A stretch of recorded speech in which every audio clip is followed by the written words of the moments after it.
Greetings in the name Yah, the only name under heaven, given among men, whereby we must be saved. It's Brother Arnold again. Want to give you some historical evidence that'll help you where the people in the New Testament, whether they understood the new moon to be a full moon or sliver or dark moon or whatever. But anyhow, keep this one thing in mind when reading this historical information, and that is, it's not a matter of whether the information is right or wrong. What matters is it shows what the people during the New Testament times believed, whether right or wrong. I hope you can remember that, because it just shows how they believe. We're just getting an eyewitness report. I have both the Young's and Colson translation of Philo, which clearly teaches that a new moon month/moon is a space of time between one conjunction and the next. The special laws 2.140-141, page 391 says, and I'm going to try to get this thing going down. I'm not real good on these computers, as I guess you people's noticed it. See there?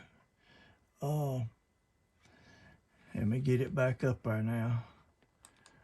I know that devil going to try to mess with me a little bit, but that's okay. We're going to give him a black eye before this is over. But anyhow, okay. Keep this. Okay, I'm back down here now. Let me get my little spacer down here where it won't do that so bad.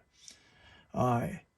The Philo writes, following the order stated above, and this is something you can read before it, we record the third type of feast, which we will proceed to explain. Now, he says, this is the new moon, or beginning of the lunar month, namely the period between one conjunction and the next. That's a new month. Now, a lot of people don't know this, but that word for new moon can mean the whole month or just part of it. Just like the ark rested on the 17th day of the month. Well, that word is new moon. But anyhow, that's just a little extra there. But one conjunction to the next, the length of which has been accurately established in the astronomical schools. Now, we teach our children in schools different things, how to tell time by a clock. Now, here's my response. Notice Philo says this is the new moon or beginning. There it goes again. Beginning of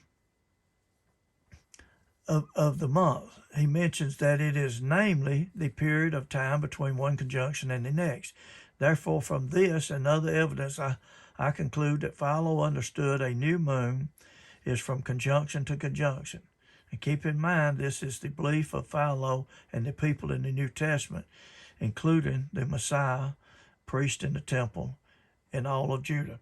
You know, I'll tell you a little bit about Philo. You can look him up, study. He lived during the time of the New Testament. He was a Levite. He was from the tribe of Levi.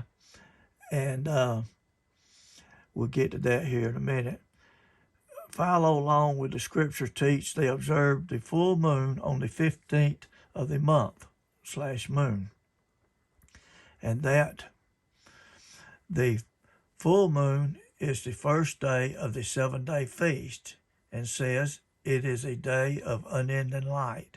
You know, when the full moon rises, you have that full moon light all night long.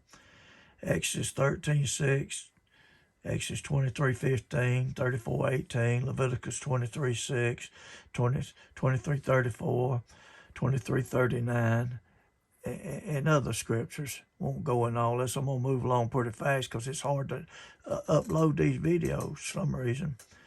But anyhow, it's a 7-day feast, and it begins on the 14th day at evening, which is the beginning of the 15th when you believe from evening to evening. But that's a different subject. We won't get into that right now. As to not make this any longer than necessary, I have more information under the comments for anyone who wishes to read, giving conclusive proof that while the temple of God was still standing, they understood that the full moon was on the 15th day of the lunar month. Now again, this is just what they believed. Whether this is right or wrong, it shows how the priest in the house of God believed. Now, before it was destroyed, naturally, by Titus in AD 70, or 70 AD I got here. Well, anyhow, Philo says on the 14th day, when the lambs are slain, the moon is almost full. In other words, if the moon's almost full on the 14th day, it means the full moon ain't the first day of the month, as some suppose, but I'll get to that in a minute. Therefore, when the 14th day ends at evening, the first day of the feast begins according to Scripture, which is a plump moon, Psalms 81:3. Now, I'm going to show what Psalms 81:3 says, because this ain't something that you wouldn't want to look at, because I almost, I didn't almost, but I looked at it because it made sense in Psalms 81:3, and I'll give you something on that. But it looks like the full moon is the new moon. But that ain't what, when you read it, it ain't saying that. So anyhow, let me read it to you. It says, blow up the trumpet in the new moon in the time appointed. See, full moon ain't even mentioned, but a lot of translators translate time appointed on our solemn feast day. Now that word time appointed is actually a plump moon. It's not an astronomical full moon. It's only mentioned twice in Scripture, but it says, for this was a statute for Israel and the law of the God of Jacob. This he ordained in Joseph for a testimony when he went out through the land of Egypt, where I heard a language that I understood not. He says, I removed his shoulders from the burden. His hands were delivered from the pots. This was, right around there at the plump moon, because like I say, it ain't, no matter how you keep it, it ain't always going to be an astronomical full moon. But you can read my comments, and I'm going to breeze on through this. Also, Philo observed dedicated men who followed Moses, and says they cannot be deceived. Talking about the Essenes, a feast at night, which began at the end of the 7th week. And you'll probably have to shut this off and meditate on some of this, but I'm gonna move on a little faster. He called it a night feast, and let me get on down here.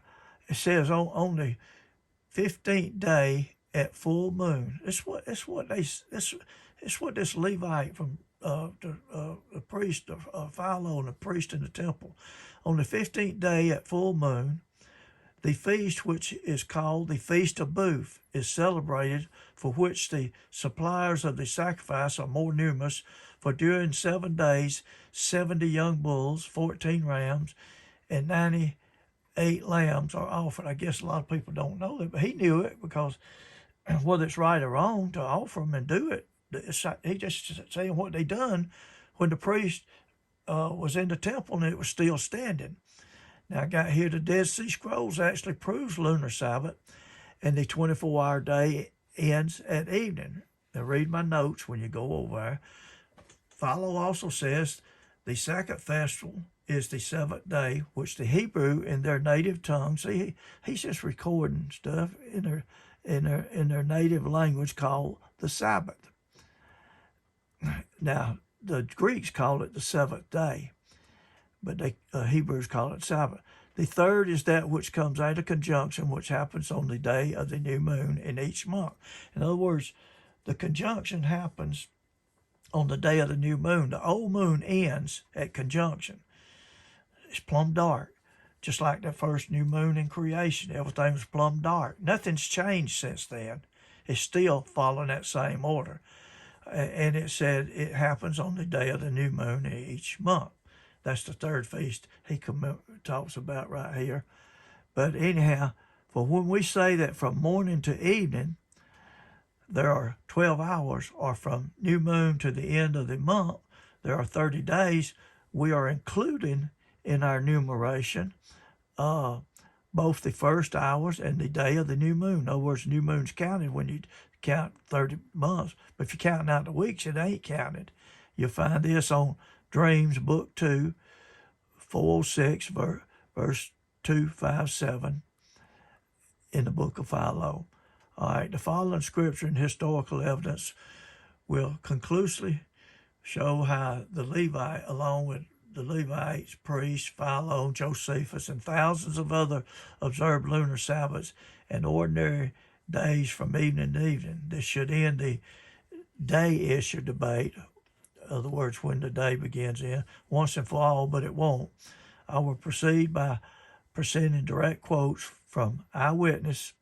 See, if I would have asked, a lot of people's coming up with a lot of this stuff and deceiving people, where are they getting their information from? They can say it's anything, but the Bible says for us to prove all things. I'm going to go directly to the quotes from the eyewitness who lived in the time the temple was still standing. Remember, right or wrong, this is what these eyewitnesses believed. This is what they record. They're not got a bone to pick or trying to prove a doctrine. They just telling you what happened, because a lot of that stuff in just passing, I'll show you in a minute. And you can read my comments, how these quotes from Josephus shows that the priests in the temple observed a 24-hour day from evening to evening. And the author of the Dead Sea Scrolls also observed the evening to evening, along with Philo. All these people either knew or knew of each other. They knew each other and spoke highly of each other. That means they all believed the same thing, which they could not have done unless they kept the same Sabbath from evening to evening. Now for the evidence. Okay. The Dead Sea Scrolls are considered by scholars to be authored by the Essenes, a sect of the first century Judaism in the Dead Sea Scrolls. There are a number of extra-biblical scrolls which appear to shed light on what this sect believed and practiced. Understanding what they believe can be helpful in determining whether or not the lunar Sabbath from evening to evening was being observed by mainstream Judaism of that time. Both Josephus and Philo highly praised the Essenes for their Sabbath keeping, which they could not have done had the Essenes observed a different Sabbath or beginning and ending of the day or Sabbath. This is an absolute, and I hope everyone can agree to this so far. I cannot highly commend someone for their Sabbath keeping if they are of the morning to morning persuasion, because I believe they're deceived, just like they believe I'm deceived. We're going to try to find out how, don't matter what we believe, we're going to find out how they believed, because that's what counts. Having said my talking points, let's go to the facts, which proves Messiah, Philo, Josephus, and the Jews of that day kept every 24-hour day from evening to evening, and not just the Day of Atonement like some suggest. And the 7 days of unleavened bread, I got Exodus 12, but I think I should have put Leviticus. Is that fair enough? All right, I will start with the Dead Sea Scrolls, which actually teaches the day begins. Look at there, it's going to go on up there. Here's what it says in scroll 4Q317. On the 8th of the month, and it's got Kodesh there, that's what they got right there. I didn't put that in there. The moon rules all the day in the midst of the sky. And that's what it does even still today.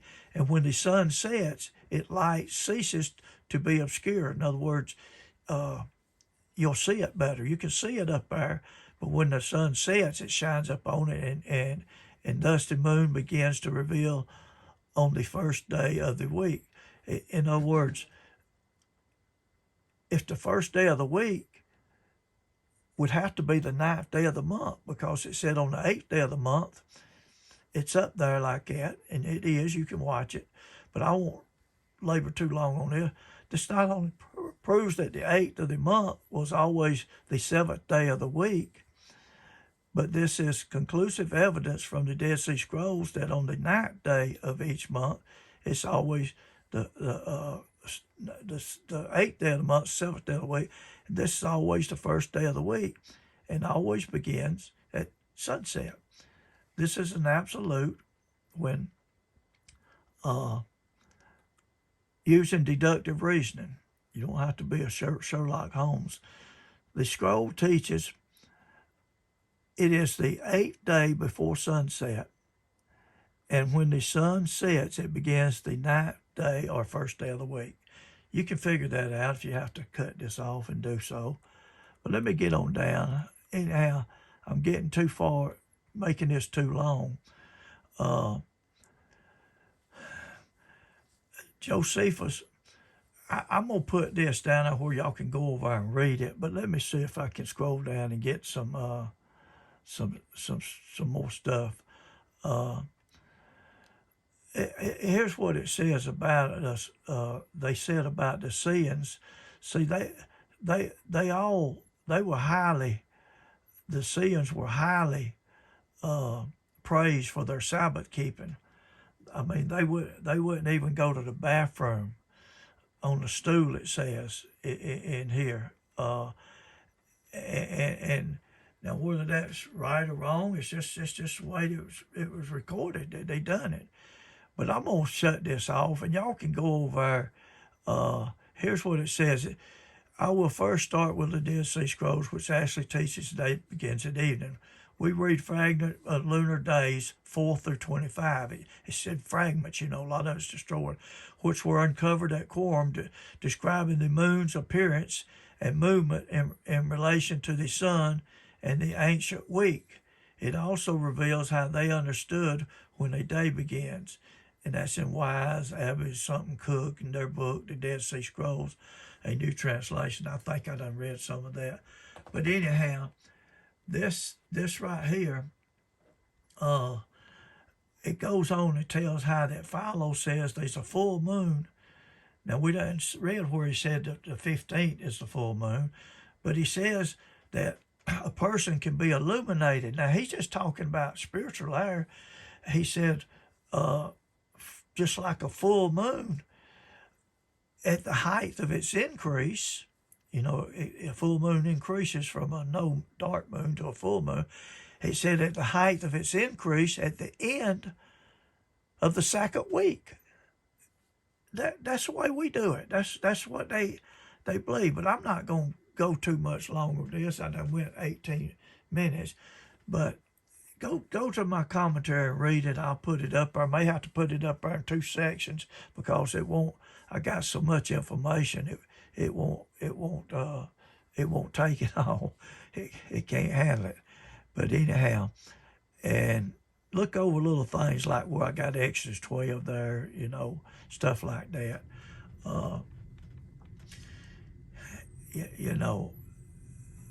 Let me get down here. I did highlight some stuff that might be want to read. Let me see if I can get this right here.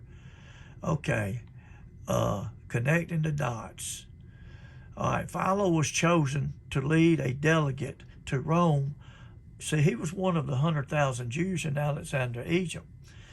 He was chosen to lead a delegate to Rome over the persecution of the Jews. The question is, would the Jews choose Philo for such a monumental task and to represent them in such a grave matter if he observed the Sabbath differently than the priests in the temple and the rest of the Jews? The answer is no.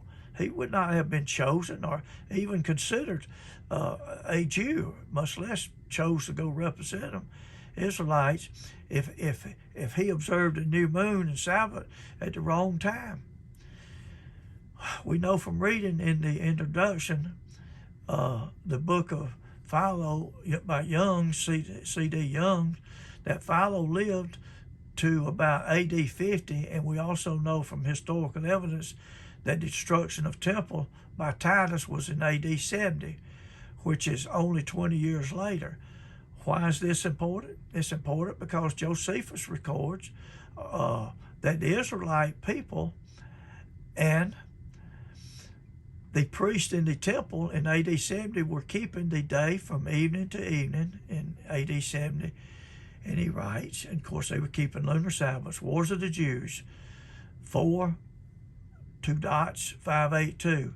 And the last was erected above, he's talking about these wars, of the pastoral, whatever that is, where one of the priests stood, of course, each course, and gave a signal beforehand with a trumpet at the beginning of every seventh day in the evening twilight. That means the Sabbath hadn't begun yet till dark, because as also in the evening when the day was finished, as giving notice to the people when they were to stop work and when they were to go to work again. Now, the above needs no interpretation. They got up on this big high place and they threw darts down on the Romans. And it was the place where they blew the trumpet in the twilight before the Sabbath and added the Sabbath in for the people to go back to work. And like I say, he's not trying to preach a doctrine. He's just recording the wars of the Jews. It would not make sense if Philo was keeping the Sabbath at a different time, morning to morning instead of evening to evening 20 years earlier. As a matter of fact, I'll show from the book of Philo where he witnessed some Orthodox Jews observing the day from evening to evening and speaking highly of them. Couldn't have done that, if he didn't keep the same Sabbath. Here's what he says. I hope it comes up here. He spoke, he said these, referring to the Essenes, disciples as Moses, and how they forsaken all and devoted their whole lives following the law of Moses so closely that it was impossible to deceive them, it says. This is what they thought of the Essenes. And they kept Sabbath from evening to evening. Now here it is on the contemplative life, contemplative life,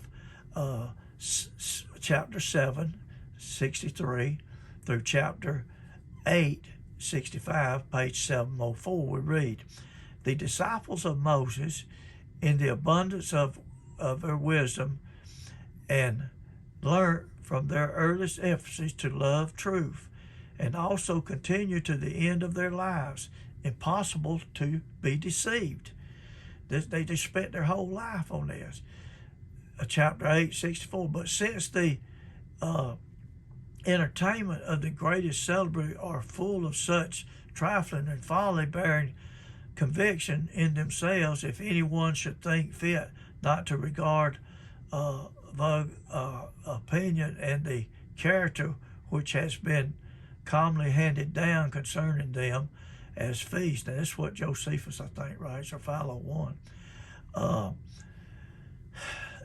It says that the character which has been commonly handed down concerning them as feasts, which have gone off without the most eminent success. I will oppose to them the entertainment of those persons who have devoted their whole life and themselves to the knowledge and contemplation of affairs of nature in accordance with the most sacred abominations and precepts of the prophets of Moses.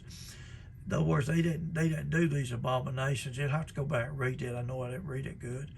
But anyhow, it said in the first place, these men assembled at the end of 7 weeks, venerating not only the simple week of 7 days, but also its multiplied power, for they knew it to be pure and always virgin. And it is a prelude and a kind of forefeast to the greatest feast, talking about Pentecost, which is assigned to the number 50. Pentecost means 50. The most holy and something natural number, so and so.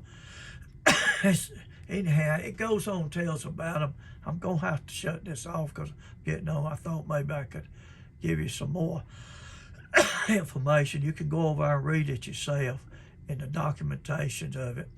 Now, right here, here's how he connected the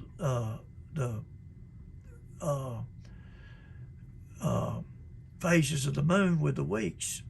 Just like the Jewish Encyclopedia says that the weeks were originally by the phases of the moon.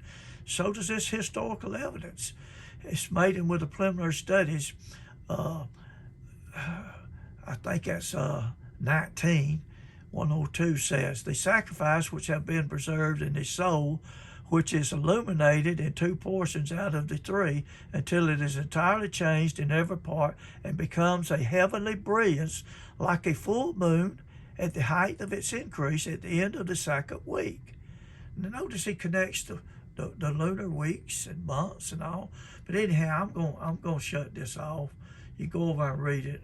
Till next time, may Yahweh bless you. Shalom.